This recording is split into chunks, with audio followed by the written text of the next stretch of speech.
I remember when I was 17 and a woman asked me, "Are you saved?" I didn't have any idea what she meant. I was like, saved? What the heck is saved? The best thing I could think through was maybe she means, am I like my grandmother? And I adamantly told her no, because I'm not like my grandmother. I do hip-hop music. It's more than music, it's actually a culture. It's the lens by which you see the world. They talking reckless, what you expecting from the walking dead. Man, it's okay to be bold, passionate. It's masculinity. It's what I do. I used to sneak and watch rap videos in my grandmother's house. I was too little. She wouldn't have let me watch them. And I would sit there and watch them, and I would just marvel. Late at night, I found people to look up to. There were no Barack Obamas, there were no Martin Luther Kings and Malcolm X's. They'd all passed away, and so I had Tupac. I've been trapped since birth. Cautious, cause I'm cursed. The fantasies of my family in a hearse. And they say it's the white man I should fear, but it's my own kind doing all the killing here. I wasn't the greatest athlete, definitely wasn't a scholarly student. I wasn't the toughest guy, but being able to rap was my source of significance. I grew up wrestling with significance because my father and my mother weren't together. Never met my father. He became a drug addict and kind of let his life crumble. I felt like my dad was this piece of my life that I needed to have to feel like I was somebody. Having a single mother who worked a lot, you know, she just had to entrust me in the care of family members and different people a lot of times. I experienced abuse as a kid. I experienced neglect and you know, different kind of things. And so I was just wanting real significance, and I didn't feel like I was gonna get it trying to be this manicured, good, all-around student and person.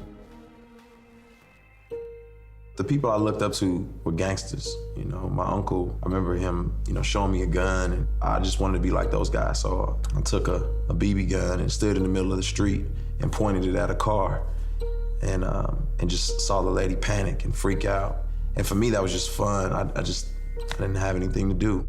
I wanted to be back in the inner city. I wanted to be, you know, doing criminal activity. So I just kept rebelling, and I kept doing worse. In drugs, 16, fighting all the time. Got arrested in high school for stealing. He was just like, man, what are you gonna do with your life? Got put on a gang list. I remember thinking like, man, I guess I'm supposed to care. Went from drugs to drinking to I'm a wreck, partying to I don't fit anywhere. I'm just this misfit of a person. My mother was like, you just need to read your Bible. And I remember ripping the pages out of the Bible and throwing it on the floor. And I said, I don't want this Bible. I just couldn't wrap my hands around this being true, this being real. My grandmother was a Christian. You know, I would have to go to church with her. It was like older people, it was old people. So for me, church wasn't about God, and church was for them. It wasn't for me. It's probably not real, probably just something people use as a crutch. I think as the emptiness started to get more profound, when I had to drink more, smoke more, find another woman, I was really, really, really in a dark place. 5:46 in the morning, tossing and turning, chest burning. Sermons in my head keep reoccurring. Having visions in my head of a kid crying at the feet of the Father for all the wrong things that he did. Now I'm sweating in my sheets, can't sleep cause my mind keep telling me I'm 6 feet deep. Don't remind me, even though I'm still alive, I can't tell. The way I'm living my life, I feel I'm going to hell.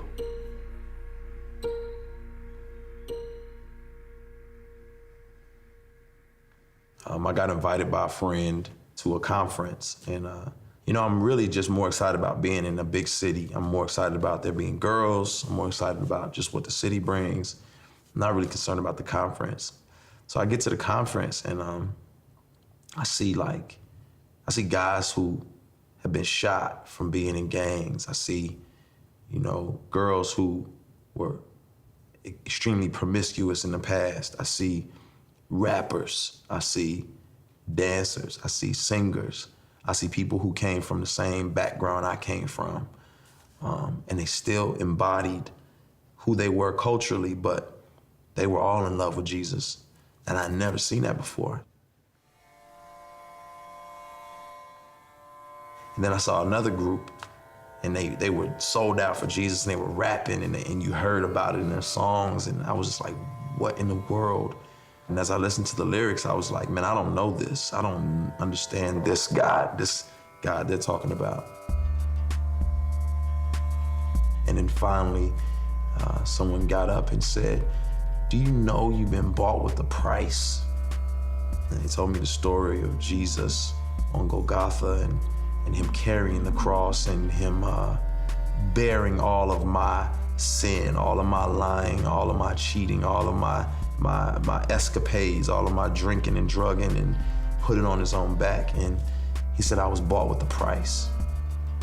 And it made me think, man, I'm like, somebody thinks I'm significant enough to die for me. Somebody thinks I'm significant enough to climb up this mountain with this cross on his back and take nails in his wrists and his feet for me. I remember articulating like, God, get me out of this, just don't kill me. Do whatever you gotta do to get me out of this, just don't kill me.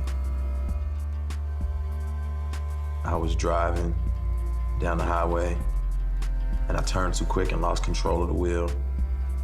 My car flipped over again and again.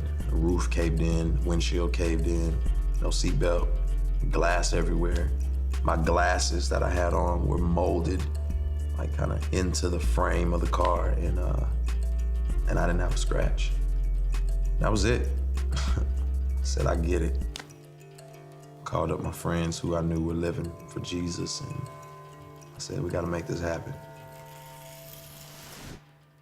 I'm coming home. I saw change happening. I spent a lot of time searching for father figures. I saw the evidence. And God has shown me that, ultimately he's my father. It drives me to keep pressing. I started volunteering at a juvenile detention center. And some of those songs that I had written in my darkest times when I was crying out to God, I would do for him. And you just see him sitting there weeping. And time after time, they keep requesting it. Can you do that song again? Can you do that song again? I just need that to hold on to. I need something that's gonna remind me that I need Jesus. It hit me like, this is what I wanna do. I wanna use music to offer hope and encouragement to people. I was created by God, but I didn't want to be like him, I want to be him. The Jack Sparrow of my Caribbean. I remember the first created being and how he shifted the blame on his dame for fruit he shouldn't have eaten. And now look at us all out of Eden, wearing designer fig leaves by Louis Vuitton, make believing. But God sees through my foolish pride and that I'm weak like Adam, another victim of Lucifer's lies. But then in steps Jesus. All men were created to lead, but we needed somebody to lead us. More than a teacher, but somebody to buy us back from the darkness. You could say he redeemed us.